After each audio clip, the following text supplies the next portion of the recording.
நிஜமான வில்லியான விஜயா, இந்த பக்கம் வந்து பார்த்தீங்கன்னா, ரோஹிணி, மனோஜ் இவங்க மேல வர கோபத்த விட மீனா மேல வர கோபம் தான் அதிகமா இருக்கு. கொஞ்சம் கூட வந்து தன்மானமே இல்லாம இன்னைக்கெல்லாம் வந்து பார்த்தீங்கன்னா, விளக்கேத்துற விஷயத்துல யார் ஏத்துனாலும் விளக்கு எரியுங்க.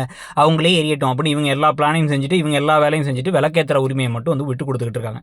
இதுல மனோஜும், ரோஹிணி நடிப்பு மேல நடிப்பை போட்டு சாரி எல்லாம் வாங்கி குடுத்து அப்படியே விஜயாவ இம்ப்ரெஸ் பண்ணலான்னு ட்ரை பண்ண. இன்னொரு பக்கம் வந்து பார்த்தீங்க அப்படின்னா வந்து பூ கட்ட வந்தவங்கள பூ கட்டுறவங்கலாம் இருக்காங்கல்ல, அந்த ஃப்ரெண்ட்ஸ் எல்லாம் வந்து அவங்களையும் அவமானப்படுத்துறாங்க விஜயா எல்லாரும் முன்னாடியும். அதையும் வந்து பொறுமையா கேட்டுட்டு இருக்காங்க மீனா. இல்ல அந்த செருப்பு தைக்கிற தாத்தா பாட்டி வேற வீட்டுக்கு கூட்டு வரலான்னு முத்து அறிவு கட்டத்தனமா பேச, மீனா அதுக்கு உடனே வந்து உங்க அம்மா திட்டுவாங்க, அதெல்லாம் வேணாம் அப்படிங்கிறாங்க. எதுக்கு இவ்வளோ கஷ்டப்பட்டு இவ்வளோ மானம் இழந்து அந்த வீட்டில் இருக்கணுங்கிறது நமக்கு புரியவே இல்லை.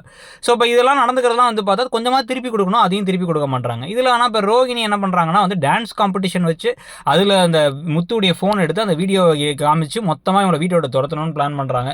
இவ்வளோ விஷயத்துலையும் மீனா அமைதியாக இருக்கிறத பற்றியும் இந்த வில்லத்தனங்களை பற்றியும் கதை போகிற போக்கு இந்த ஃபோனை வச்சே சுற்றுறதை வச்சு உங்கள் கருத்து என்னங்கிறத சொல்லுங்கள். தேங்க்யூ.